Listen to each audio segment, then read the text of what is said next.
A ética em Nietzsche, a ideia dos homens superiores e a ideia do poder dentro dessa perspectiva. A gente começa com uma noção, que é a noção de verdade, que eu já adiantei para vocês, a partir do contexto bíblico. Conhecereis a verdade e a verdade os libertará. Essa frase ela ficou bastante famosa dentro do contexto político atual, do candidato que veio a ser eleito presidente. Ele utilizou bastante essa afirmação: conhecereis a verdade e a verdade vos libertará. Então, eu quero inicialmente contrapor essa ideia de verdade que está no texto sagrado a uma noção de verdade que parte de um literato português, que é o Fernando Pessoa. O que Fernando Pessoa diz? A verdade, se ela existe, ver-se-á, e só consiste na busca da verdade. Então, quando a gente pensa a noção de verdade a partir da religião, obviamente a religião ela nunca vai trabalhar com um conceito de verdade que seja um conceito de verdade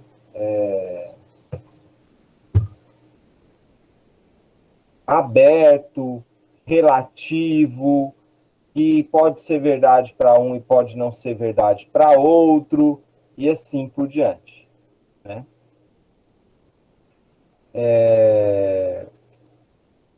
Nesse sentido,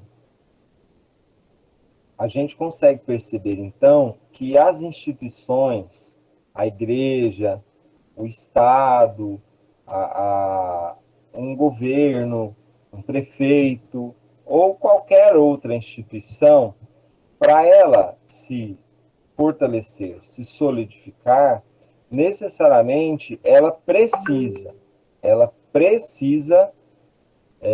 estabelecer uma verdade, e aquela verdade vai eliminar todas as outras. Então, por que as empresas não são ou não estão melhores do que elas poderiam ser? Justamente porque elas são compostas de indivíduos que estão ali, não gostam de estar onde estão, fazem o que eles têm que fazer de maneira quase que obrigada, e, obviamente, essas empresas não têm resultados. Não vão ter. Não tem como ter resultado se você trabalha com pessoas que não querem fazer o que elas têm que fazer. Né? O resultado é mínimo. Então, por isso que o Nietzsche está tratando essa questão do além do homem.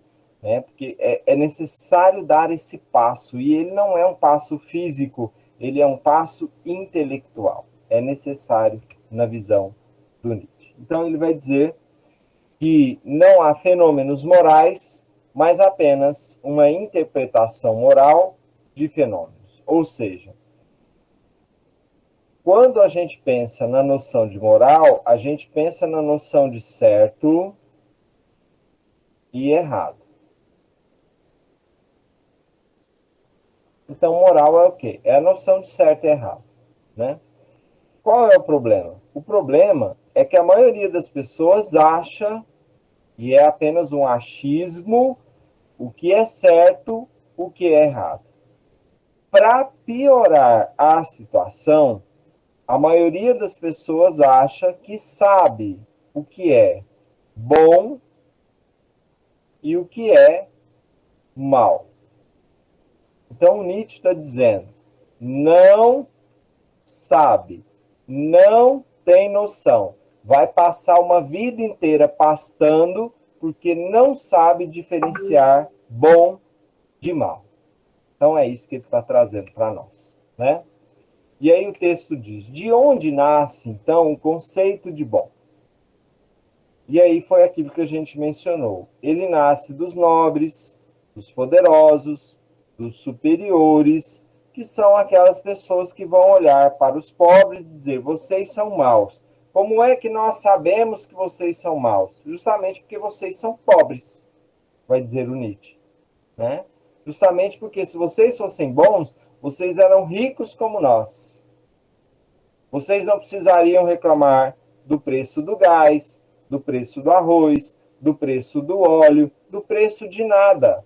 Por quê? Do preço da luz. Por quê? Porque vocês são bons. Melhor, vocês são maus e nós somos bons. Por que nós somos bons? Porque nós não reclamamos do preço do arroz, do preço do gás, do preço do feijão, do preço do tomate, do preço da energia elétrica. Tá?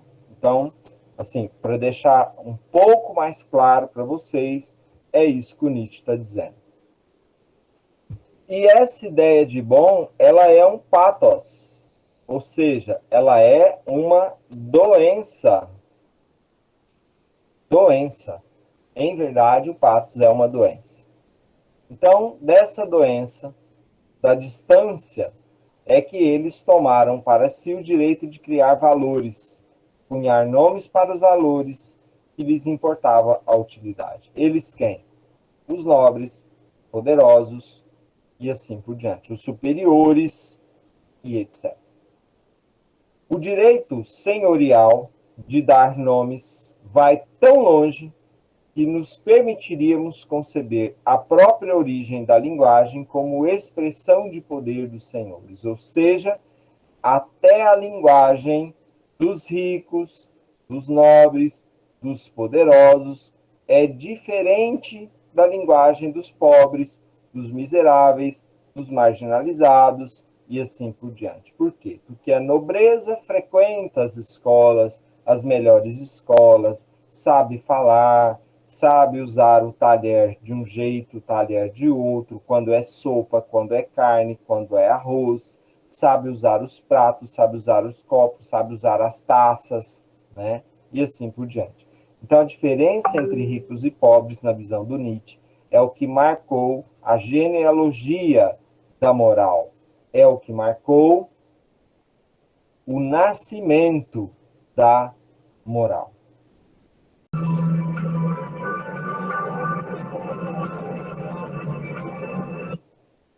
Ok. O texto vai dizer que, devido a essa providência, já em princípio, a palavra bom não é ligada necessariamente a ações não egoístas. Então, é aquilo que a música citada do Biquíni Cavadão menciona. Errar não é humano, mas depende de quem erra. Porque dependendo de quem erra, a empresa, e existem muitas empresas muito preocupadas em encontrar culpados e não em resolver os problemas. Quando você tem uma empresa que quer encontrar culpados e não resolver os problemas, então ela vai ficar muito ocupada em punir os culpados e não em evitar os erros, os problemas, os acidentes e as situações, conflito que acontecem dentro delas.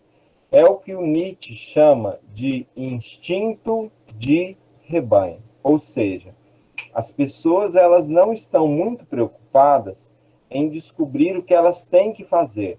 Elas estão preocupadas em obedecer às regras daquilo que elas têm que fazer. E é por isso que elas erram, porque elas não são capazes de pensar por elas mesmas. O homem livre, para Nietzsche, é aquele que é possuidor de uma inquebrantável vontade, que é a vontade de potência, que a gente já explicou, e a sua medida de valor. Vontade de potência é justamente você saber que você pode ser aquilo que você quiser, mas que dependendo daquilo que você quiser ser, você vai ter que trabalhar muito para ser aquilo que você quiser ser. E aí o texto trabalha uma questão central, que não veio na forma de pergunta, mas que é um ponto central do texto, que é essa questão da consciência. Ou seja, o que é consciência? O texto diz que já se percebe que o conceito de consciência com que deparamos aqui em suas manifestações mais altas, quase desconcertante, tem uma longa história e variedade de forma. Me dá só um minutinho aí.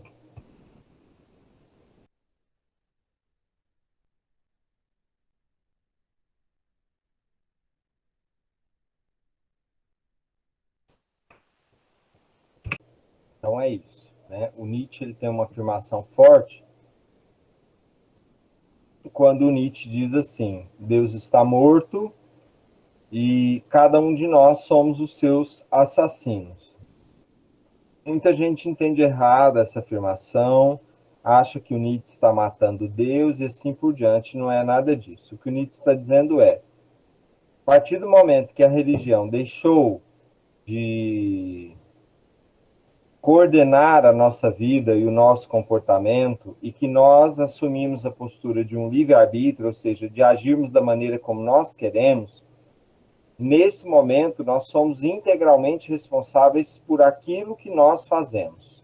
Por aquilo que nós fazemos de bom e por aquilo que nós fazemos de ruim. Não é Deus mais, não tem Deus nessa história mais, não é responsabilidade mais de Deus, porque nós dissemos não a Deus e dissemos sim à nossa própria inteligência. Então, a partir de agora, somos nós que precisamos resolver os nossos problemas, é o que o Nietzsche está dizendo.